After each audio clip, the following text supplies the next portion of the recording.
Last class तक मैंने आप लोगों को क्या बताया था, नेट इनडायरेक्ट टैक्स क्या होता है। लास्ट क्लास में मैंने आप लोगों को क्या बताया था, नेट इनडायरेक्ट टैक्स क्या होता है।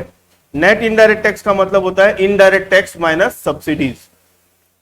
इनडायरेक्ट टैक्स मतलब क्या होता है, जो गवर्नमेंट हाउस होल्ड या फर्म से लेती है गुड्स या सर्विस के बदले, सेल करने के बदले या प्रोडक्शन करने के बदले गवर्नमेंट क्या करती है, इनडायरेक्ट टैक्स का पैसा लेती है, उसको क्या बोलते हैं, इनडायरेक्ट टैक्स।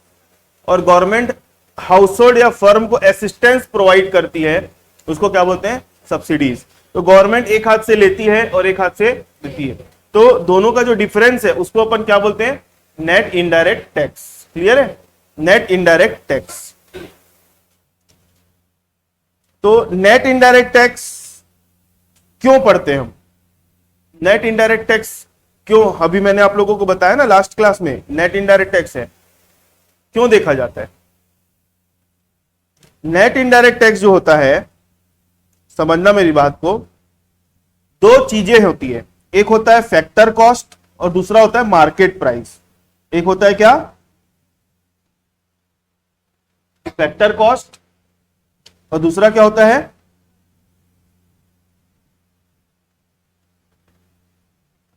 Market price. ठीक है, फैक्टर कॉस्ट से आप लोग क्या समझते हो और मार्केट प्राइस से आप लोग क्या समझते हो, फैक्टर कॉस्ट और मार्केट प्राइस से क्या समझते हो। सुनना मेरी बात, मान लो ये प्रोडक्ट है कोई, इस प्रोडक्ट को बनाने में जो खर्चा आया होगा, इस प्रोडक्ट को बनाने में जो खर्चा आया होगा, या कोई सर्विस है तो सर्विस प्रोवाइड करने में कोई खर्चा आया होगा, तो वो उसकी क्या हो गई, कॉस्ट। प्रोडक्ट या सर्विस को बनाने में या सर्विस देने में कोई खर्चा आ जाना, उस पूरे खर्चे का टोटल लगा देंगे तो उसको क्या बोलेंगे, कॉस्ट। ठीक है, उसमें फिर सामने वाला जो प्रोडक्ट बेचेगा मार्केट में तो अपना प्रॉफिट जोड़ेगा कि नहीं जोड़ेगा। ठीक है, तो उसमें प्रॉफिट भी जोड़ दो, मतलब आप कॉस्ट का पार्ट प्लस प्रॉफिट दोनों को जोड़ दो, तो ये जो दोनों जुड़ के जो अमाउंट आएगी उसको अपन क्या बोलते हैं, फैक्टर कॉस्ट। किसी भी चीज की फैक्टर कॉस्ट, जैसे प्रॉफिट भी जुड़ा हुआ रहता है। ठीक है, लेकिन अगर आप उस प्रोडक्ट को मार्केट में बेचने जाओगे तो सिर्फ कॉस्ट और प्रॉफिट में ही नहीं बिकता है वो। मैं फॉर एग्जांपल बोलूं, मान लो कोई चीज को बनाए तो हमको 100 रुपए का खर्चा आया बनाने में, और आपने उसके ऊपर अपना 10 रुपए का प्रॉफिट जोड़ लिया, तो अब आप उसको मार्केट में बेचने के लिए जाओगे तो 110 रुपए में नहीं बेचोगे, क्योंकि गवर्नमेंट ने रूल बना के रखा है कि आप जो भी चीज बेचोगे तो उसके ऊपर और क्या जोड़ना पड़ेगा, टैक्स। क्या जोड़ना पड़ेगा, टैक्स। तो कोई भी चीज जो मार्केट में बिक रही है, कोई भी चीज जो मार्केट में बिक रही है उसमें टैक्स भी जुड़ा हुआ होता है। टैक्स रेट, जिस रेट से टैक्स लगाती है गवर्नमेंट, जीएसटी के 4 मेन परसेंट है, 5%, 12%, 18% और 28%।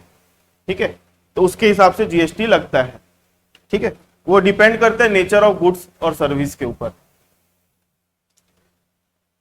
तो मेरा ये बोलना है कि कोई भी चीज अगर फैक्टर कॉस्ट पे है, मतलब फैक्टर कॉस्ट में क्या क्या जुड़ा हुआ होगा, उस पर्टिकुलर प्रोडक्ट की कॉस्ट प्लस प्रॉफिट, ये दोनों चीज जुड़ा हुआ होगा।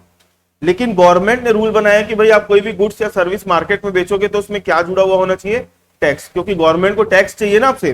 तो इसमें जब हम अगर क्या जोड़ देंगे,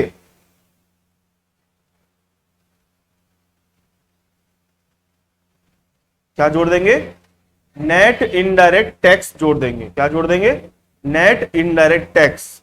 तो वो चीज किस पर आ जाएगी,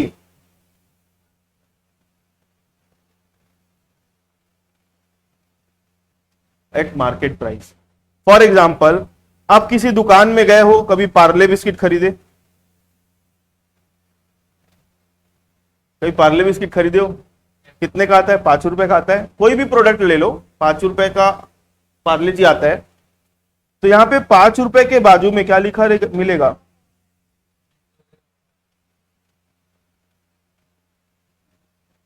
इंक्लूसिव ऑफ ऑल टैक्सेस। मतलब पार्ले जी बनाने में जो खर्चा आया होगा वो तो आया ही होगा, आया होगा कि नहीं। फॉर एग्जाम्पल पार्ले जी बनाने में 4 रुपए का खर्चा आया होगा, फॉर एग्जाम्पल एक पैकेट, ठीक है, प्लस कंपनी उसमें 0.5 रुपीज मतलब 50 पैसा अपना प्रॉफिट जोड़ दी, तो पार्ले जी अभी कितने रुपए में बन के तैयार हो गया प्रॉफिट जोड़ के? 4.5। लेकिन मार्केट में कितने में बिक रहा है? 5। तो गवर्नमेंट उसके ऊपर और टैक्स ले लेती है, कितना? 0.50। मैं ये जो अमाउंट दिखा रहा हूं ना, एक इलस्ट्रेटिव अमाउंट है, एग्जैक्ट ये नहीं होता है, कम ज्यादा कुछ भी हो सकता है, एक्चुअल कुछ और होगा। तो पार्ले जी बनाने में जो खर्चा है वो उसकी एक्चुअल कॉस्ट है, प्लस जो बना के बेच रहा है उसका प्रॉफिट, ठीक, प्लस टैक्स। हाँ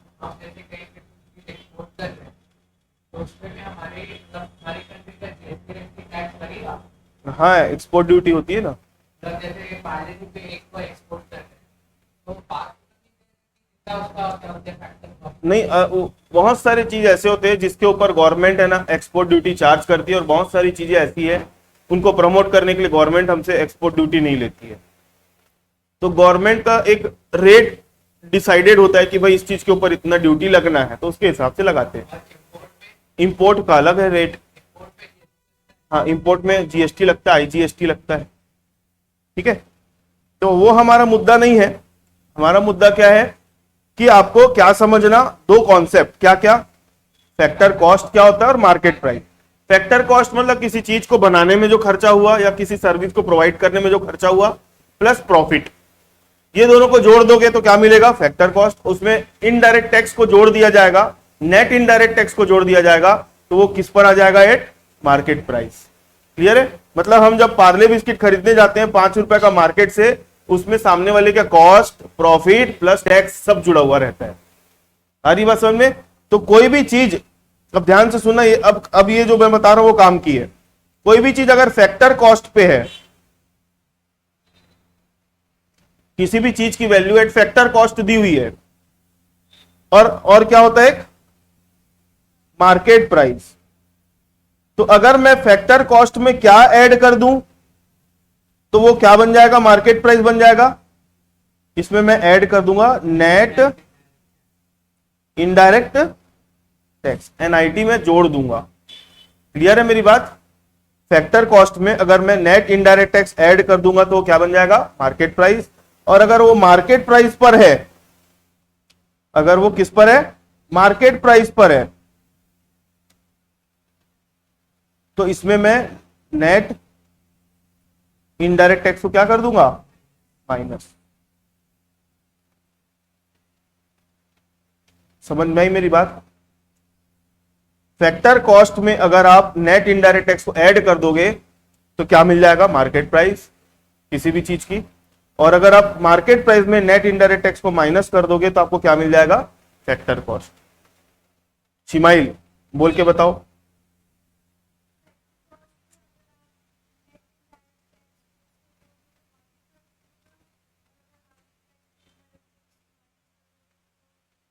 ठीक है, एक, अब मैं पिछले क्लास का पूछ रहा हूं, मेरे को बोल के बताना। शिमाइल आप ही बताओगे।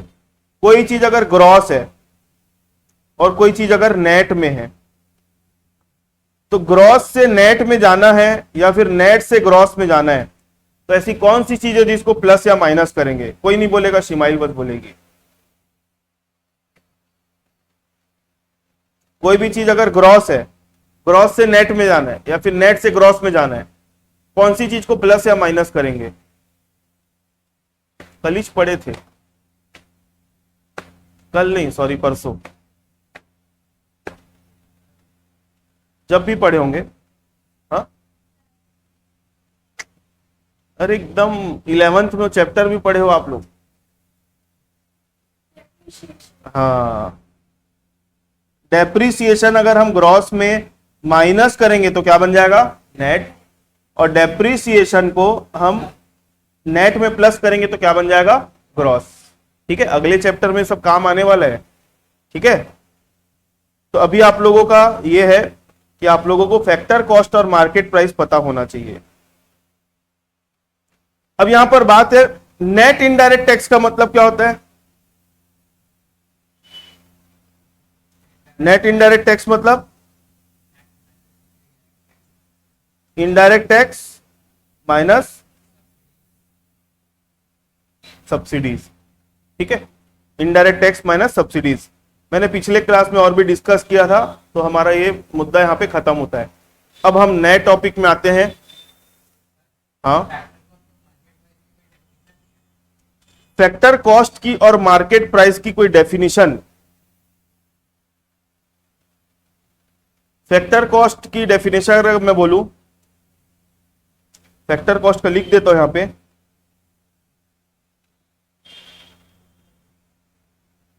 Amount paid two factor of production.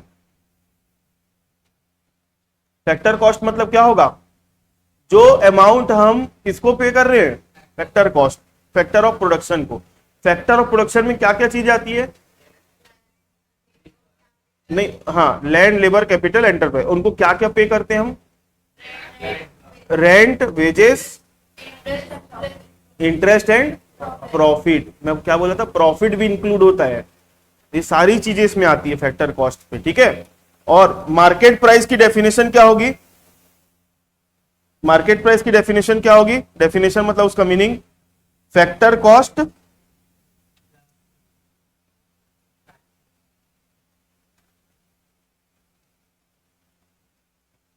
Net indirect taxes. बस बस एक एक लाइन में ही आपको उसको एक्सप्लेन करके खत्म कर देना है, और कुछ नहीं है इसमें समझने लायक।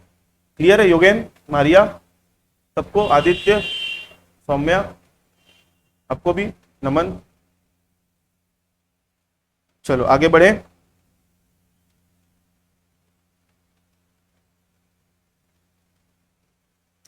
अगला टॉपिक है NFIA, net factor income from abroad. NFIA, net factor income from abroad. NFIA,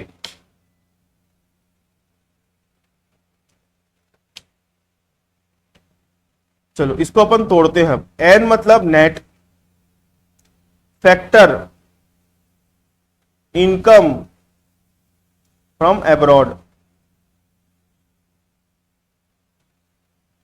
तो फैक्टर इनकम से आप क्या समझते हो? जो फैक्टर ऑफ प्रोडक्शन अपनी फैक्टर सर्विसेज देती है, उसके बदले उसको क्या रिसीव होती है? Factor income. ठीक है, वो वर्ड हमने हजारों बार बोल दिया, लैंड, लेबर, कैपिटल, तो वो बार बार रिपीट नहीं करूंगा मैं। ठीक है, फैक्टर इनकम मिलती है, लेकिन फैक्टर इनकम कहां से मिल रही है? अब्रॉड। इसका मतलब ये अब्रॉड मतलब विदेश, फॉरेन। मतलब मान लो ये हमारा इंडिया है और ये कोई बाहर की कंट्री है।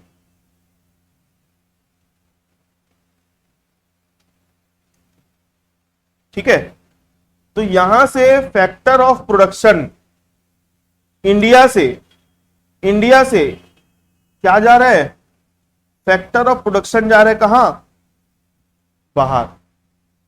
यहां पे वो क्या दे रहे हैं? अपनी फैक्टर सर्विसेज। उसके बदले इंडिया को क्या रिसीव होगी? फैक्टर इनकम होगी। तो उसको क्या बोलेंगे? उसको क्या बोलेंगे? जो बाहर से फैक्टर इनकम मिल रही है उसको क्या बोलेंगे? नहीं, बाहर से जो फैक्टर इनकम मिल रही है उसको बोलेंगे फैक्टर इनकम फ्रॉम अब्रॉड। भाई मेरी बात समझ में? मतलब यहां से फैक्टर ऑफ प्रोडक्शन बाहर गए, बाहर में अपनी फैक्टर सर्विसेज दिए, उसके बदले जो फैक्टर इनकम इंडिया में रिसीव, उसको क्या बोलेंगे? Factor income from abroad. अब इसका उल्टा भी तो हो सकता है। इसका उल्टा मतलब, मान लो ये इंडिया है और ये कोई अब्रॉड है, मतलब विदेश।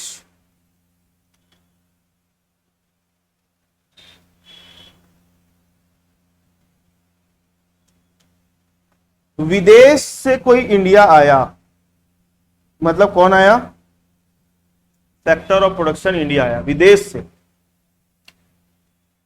ठीक है ना योगेन, कुछ गलत हो गया क्या? और यहां से उन लोग अपनी ये क्या प्रोवाइड किए, फैक्टर सर्विसेज, और यहां से क्या लेके चले गए, फैक्टर इनकम लेके चले गए।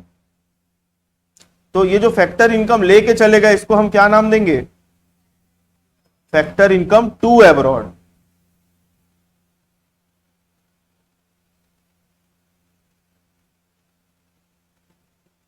इसको हम क्या बोलेंगे, factor income to abroad.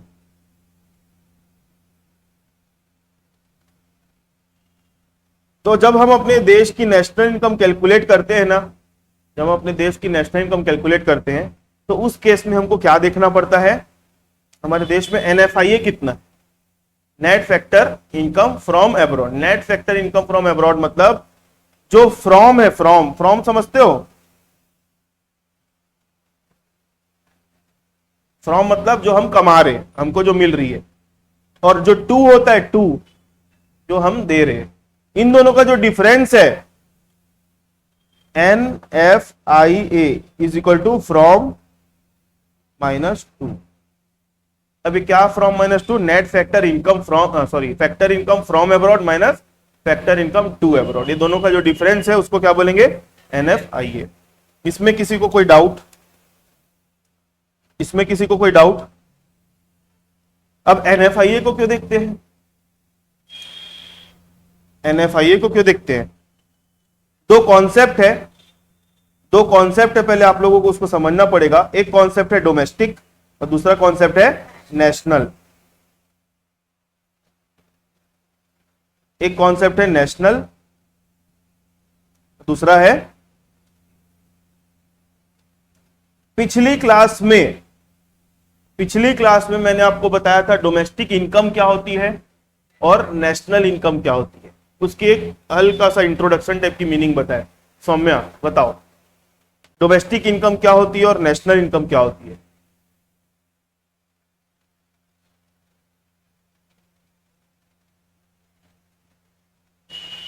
Domestic income क्या होती है और नेशनल इनकम क्या होती है?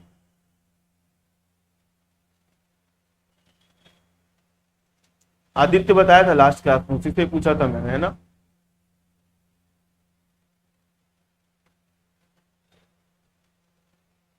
डेफिनेशन दिखाऊं? आप बोलो रोनित। होती है जो पॉलिटिकल बाउंड्री के अंदर विजिता बाउंड्री होती है, और जो अपना जो तो डोमेस्टिक टेरिटरी है,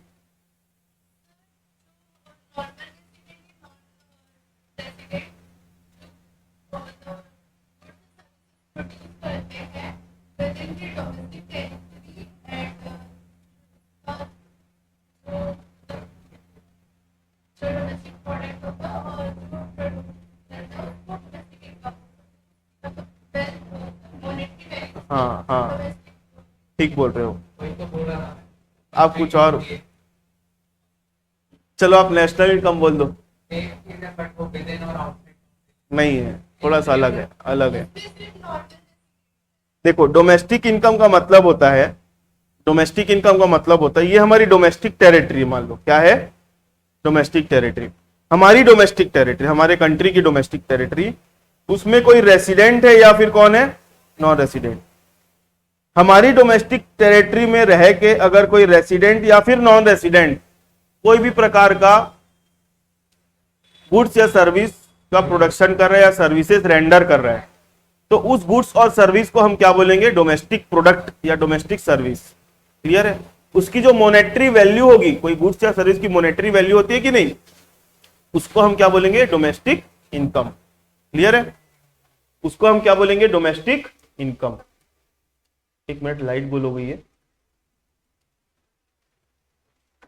चलो अपन कंटिन्यू रखेंगे। उसको अपन क्या बोलेंगे, डोमेस्टिक इनकम। तो नेशनल इनकम किसको बोलेंगे? मान लो ये हमारी डोमेस्टिक टेरिटरी है, ये क्या है, डोमेस्टिक टेरिटरी, और ये हमारे डोमेस्टिक टेरिटरी से बाहर का एरिया है, डोमेस्टिक टेरिटरी से बाहर का एरिया। यहां पे जो हमारे रेसिडेंट्स है, जो हमारे रेसिडेंट्स है डोमेस्टिक टेरिटरी में रह के काम कर रहे हैं या फिर बाहर जाके काम कर रहे हैं, वहां पे जाके या हमारे डोमेस्टिक टेरिटरी में रह के जो गुड्स और सर्विस को प्रोड्यूस कर रहे हैं, तो उस गुड्स और सर्विस को क्या बोला जाएगा? National product. क्या बोला जाएगा? नेशनल प्रोडक्ट या नेशनल सर्विस। उसकी जो मॉनेटरी वैल्यू होगी उसको क्या बोला जाएगा? National income. क्लियर है? तो एनएफआईए क्यों देखा जाता है? एनएफआईए देखा जाता है कि कोई भी चीज नेशनल के कैटेगरी में आ रही है कि डोमेस्टिक के कैटेगरी में आ रही है। ठीक है, क्योंकि जो फैक्टर सर्विस हम बाहर प्रोवाइड कर रहे हैं, बाहर विदेश में, तो फैक्टर सर्विस से जो इनकम आ रही है वो कैसे कैटेगरी में जाएगी? फैक्टर इनकम फ्रॉम अब्रॉड होगी कि नहीं? तो एनएफआईए में आ रहा है, मतलब वो हमारे डोमेस्टिक टेरिटरी से बाहर से इनकम आ रही है, मतलब वो किस में चले जाएगा? नेशनल के कैटेगरी में। मतलब कोई भी चीज अगर डोमेस्टिक है, सीधी सी बात बता रहा हूं मुद्दे की, देखो अगर कोई भी चीज डोमेस्टिक है, डोमेस्टिक में अगर आप क्या ऐड कर दोगे? एनएफआईए को ऐड कर दोगे। डोमेस्टिक में क्या ऐड कर दोगे? एनएफआईए, तो वो क्या बन जाएगा? नेशनल। और अगर कोई चीज नेशनल है उसमें आप क्या माइनस कर दोगे? एनएफआईए माइनस कर दोगे, तो वो क्या बन जाएगा? डोमेस्टिक।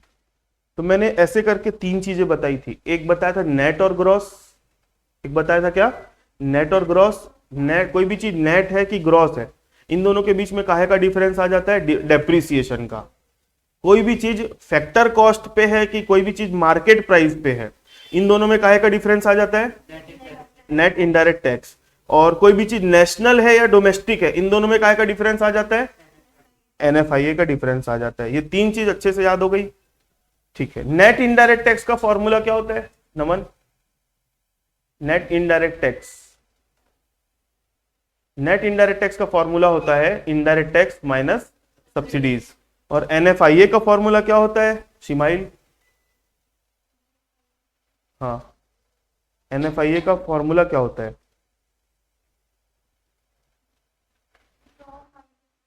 फ्रॉम -2। तो उसको पूरा बोल के बताओ।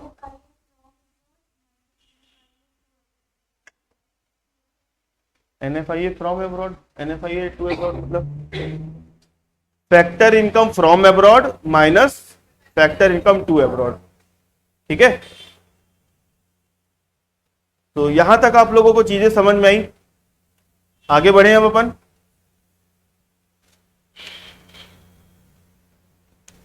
चलो, तो ये जो चीजें मैंने आप लोगों को बताया, इसका मैं पीडीएफ आप लोगों को शेयर कर दूंगा, इसको कॉपी में नोट कर लेना। नोट करने के बाद ये चैप्टर आप लोगों का यहां पे खत्म हो जाएगा। ठीक है, तो मैं कुछ क्वेश्चंस डिक्टेट कर रहा हूं, उसको नोट करो अभी। और ये पहले इसका पूरा कॉपी करना, नोट पूरे कॉपी बनाना, उसके बाद क्वेश्चन आंसर्स लिखना है आप लोगों को। नोट करो क्वेश्चन।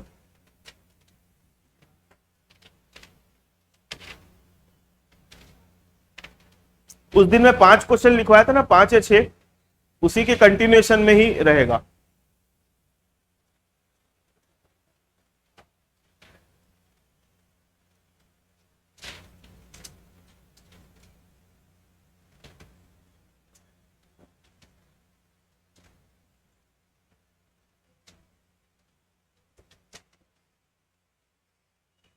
चलो, पहला क्वेश्चन लिखो। डिस्टिंग्विश बिटवीन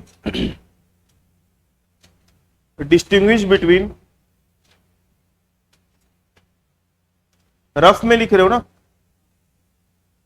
इंटरमीडिएट प्रोडक्ट, हाँ प्रोडक्ट गुड्स एक ही चीज है। Difference between intermediate product and final product, difference between intermediate product and final product, giving suitable examples,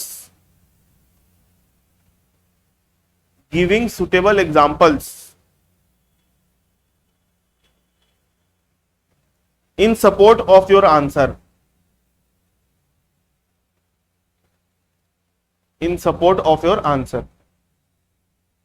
ऐसे 2 वर्ड के बीच में इतना स्पेस नहीं देना चाहिए लिखते वक्त, नहीं फिर भी वैसी आदत पड़ जाती है ना लिखने की। ठीक है, पहला क्वेश्चन हुआ। उस दिन के 5 और है ना, जो नहीं लिखा है ले लेना। 4 है 5 जो है, हाँ जो नहीं लिखा है ले लेना आप लोग।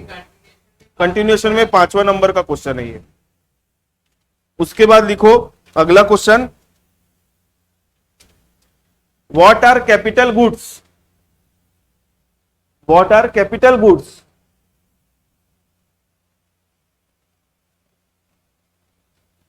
How they differ from consumption goods? What are capital goods? How they differ from consumption goods?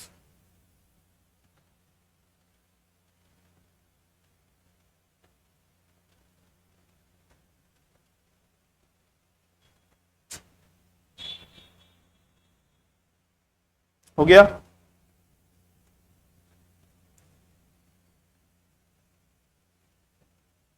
उसके बाद लिखो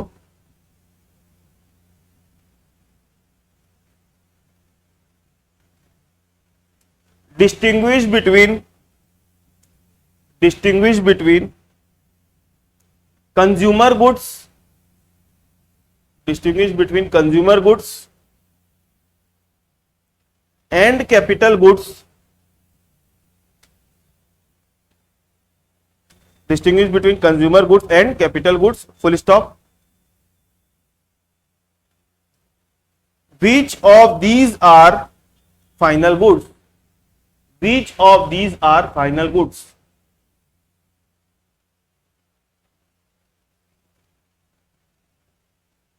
क्वेश्चन मार्क। हो गया?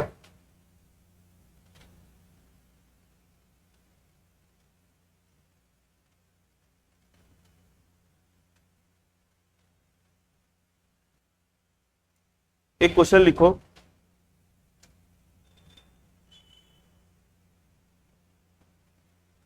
Plant and machinery, plant and machinery,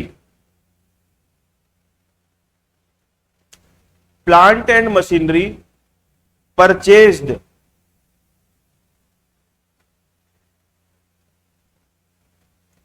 is always final goods. Plant and machinery purchased is always final goods.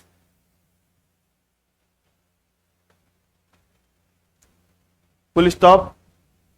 जो अभी लिखे ना उसको inverted comma. Do you agree? क्या आप एग्री करते हो? Question mark. Give reasons for your answer. Question समझ में आया? क्या प्लांट और मशीनरी हमेशा ही फाइनल गुड्स होगी? हाँ या ना आप लोगों को लिखना है, और अगर हाँ तो क्यों और ना तो क्यों। ठीक है? रोनित क्यों हंस रहा है? कोई बात की हंसी आ गई?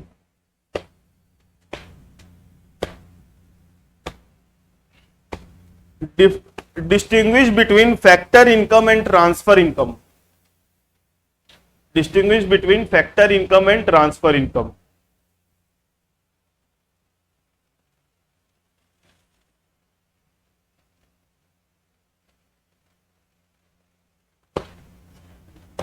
Factor income and transfer income. कभी कभी ट्रांसफर इनकम को ट्रांसफर रिसिप्ट्स के नाम से भी जाना जाता है। तो जैसे अभी योगेंद्र बोल रहा था ना, मैंने बताया कि एक distinguish between intermediate product and final product. Paper में अगर ऐसा आ गया तो योगेंद्र बोलेगा, सोचने लग जाएगा सर तो हमको कराया ही नहीं क्लास में। ऐसा नहीं है। ठीक है? प्रोडक्ट और गुड्स एक ही है। हो गया? लिख लिए? What do you mean by net factor income from abroad?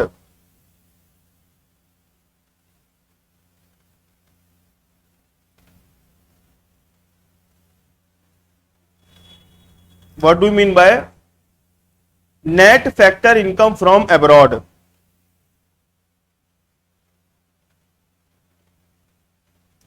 Question mark. Briefly discuss its various components. Briefly discuss its various components.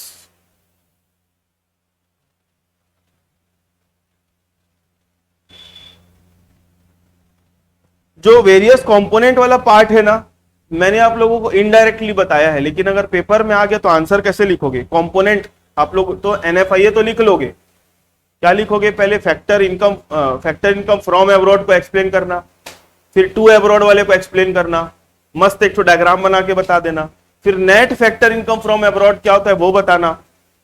ये हो गया कंप्लीट एनएफआईए। उसके बाद आपको क्या बताना है? उसके कंपोनेंट्स। अब उसके कंपोनेंट में ना क्या क्या आता है मैं आप लोगों को नोट करवा दे रहा हूं। मतलब इसमें फैक्टर इनकम में क्या क्या इंक्लूड होता है पहले मेरे को वो बताओ। आप लोगों को पता है फैक्टर इनकम में क्या क्या इंक्लूड होता है?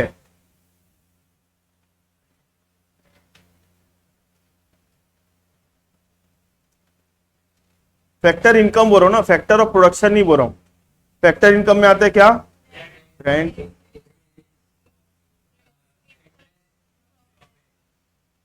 इंटरेस्ट एंड प्रॉफिट, ये आता है।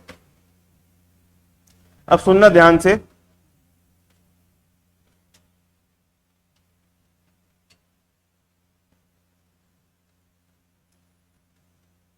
इसकी सीक्वेंसिंग चेंज कर रहा हूं मैं थोड़ा सा। अभी हम बात कर रहे हैं क्या मालूम है? Component of factor net factor income, sorry components of NFIA. क्या बात कर रहे हैं? Components of NFIA. ये पूछ लेगा क्वेश्चन और आपको इसका आंसर नहीं मालूम है, लेकिन इसका नॉलेज है आपको।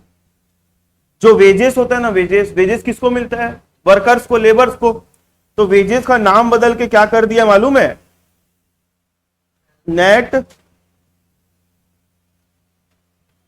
Compensation to employ. वेजेस का नया नाम क्या है? Net compensation to employees. अब यहां पे नेट वर्ड से क्या समझते हो? हमारे आदमी बाहर गए तो वेजेस कमा के लाए, बाहर के आदमी हमारे यहां आए तो वेजेस कमा के ले गए। तो दोनों का जो डिफरेंस है वो क्या है? नेट। वेजेस मिला माइनस वेजेस दिए। आई बात समझ में? उसको हम क्या बोलेंगे? Net compensation to employees. उसके बाद जो रेंट और इंटरेस्ट है, क्या है? रेंट और इंटरेस्ट। इसका नाम इन्होंने चेंज करके क्या डाल दिया है? सुनना, रेंट और इंटरेस्ट इसका नाम चेंज करके क्या हो गया है?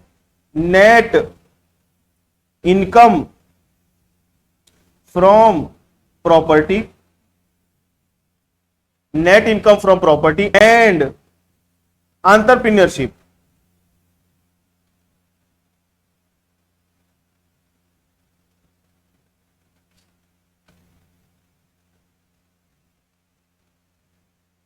Net income from property and entrepreneurship.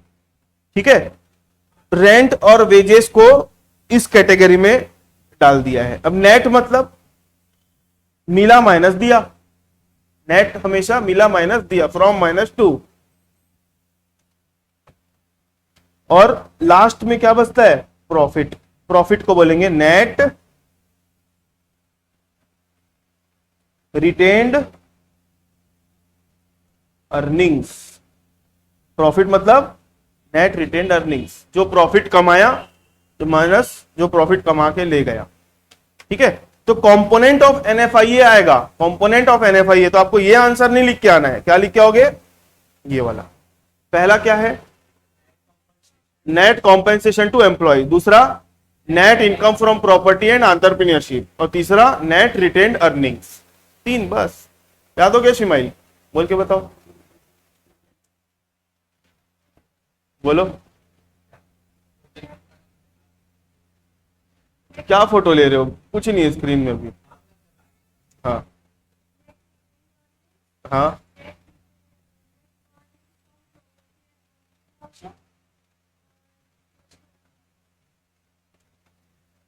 Employ वाला,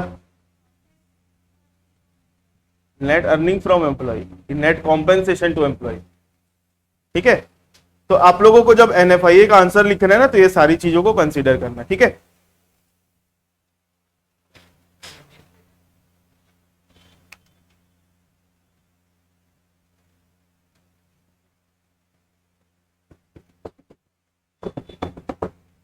आगे बढ़े। हाँ, तो मैं आप लोगों को क्या करवा रहा था? क्वेश्चन नोट करवा रहा था। चैप्टर तो हमारा खत्म हो चुका है, क्वेश्चन नोटिंग कर रहे थे। तो अभी आप लोगों ने क्या लिखा है, what do you mean by net factor income from abroad और डिस्कस इट्स वेरियस कंपोनेंट्स।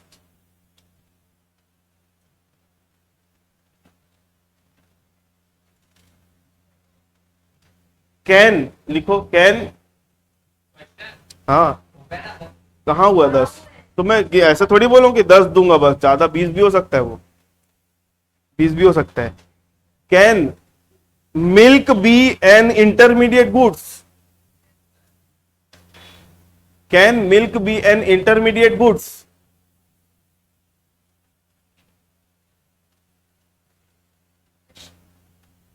हाँ, question mark. Give reason for your answer, give reason for your answer.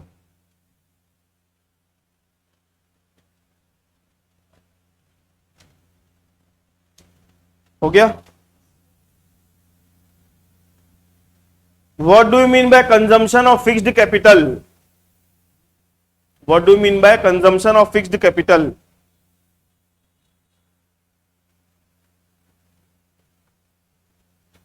What do you mean by consumption of fixed capital?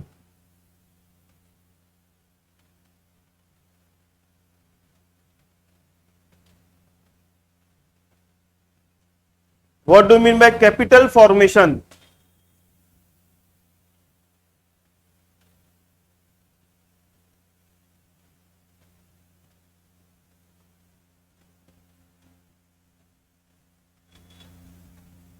What do you mean by capital formation?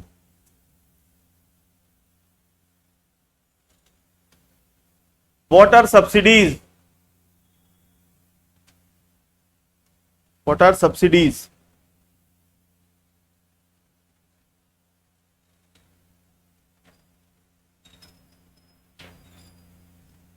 हो गया। क्यों हंस रहे हो? कोई दिक्कत? ज्यादा क्वेश्चन हो रहा है इसलिए? इसमें भी मेरा दिमाग देख रहे हैं ना अब आप लोग। रोनित बोले ना एक, तो मैं एक ही लिखाऊंगा। कौन से नंबर का क्वेश्चन है? लिखो, क्वेश्चन नंबर 15 लिखो।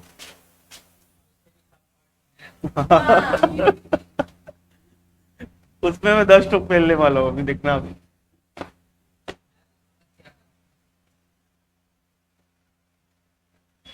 categorize following item as intermediate product and final product. CATE GORISED, categorize, D नहीं आएगा, sorry. categorize following items as intermediate product and final product, मतलब जो नीचे आपको लिखा हुआ मिलेगा उसको आपको बताना है वो या तो इंटरमीडिएट है कि फाइनल है, ठीक है। पहला लिखो, furniture purchased by school. Furniture purchased by school.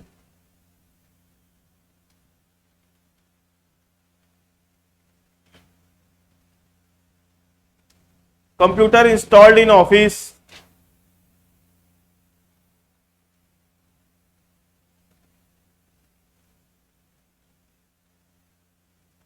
Computer installed in office. Mobile set purchased by mobile dealer. Mobile set purchased by mobile dealer.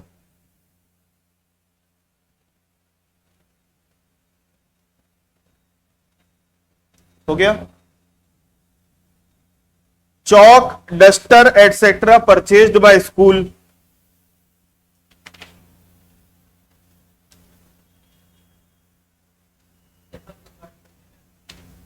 हाँ, लेकिन कॉपी में कहां लिखे हो? कौन विकास? वो तो मैसेज करता डिलीट कर देता है मैसेज को, तो पढ़ भी नहीं पाता,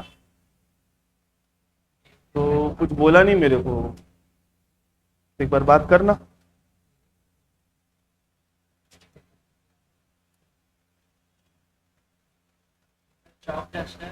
purchased by school.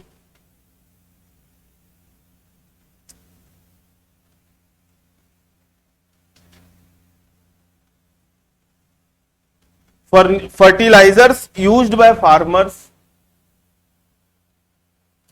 Fertilizer purchased by farmers.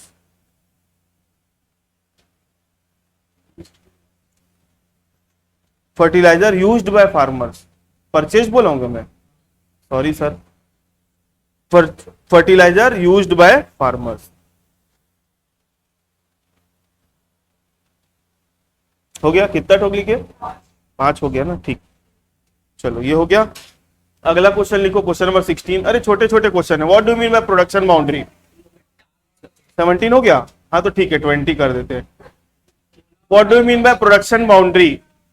What do mean by production boundary? What do mean by production boundary?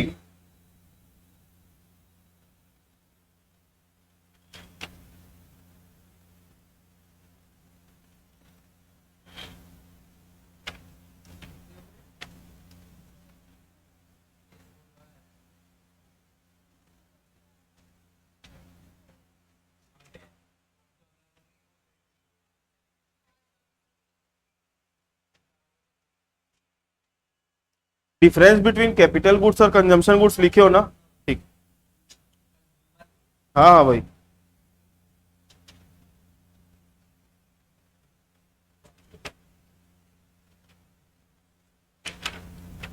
चलो बस इतना ही क्वेश्चन है। तो अभी अपन क्लास ओवर कर रहे हैं, फिर अपन नेक्स्ट क्लास में मिलते हैं, ठीक है।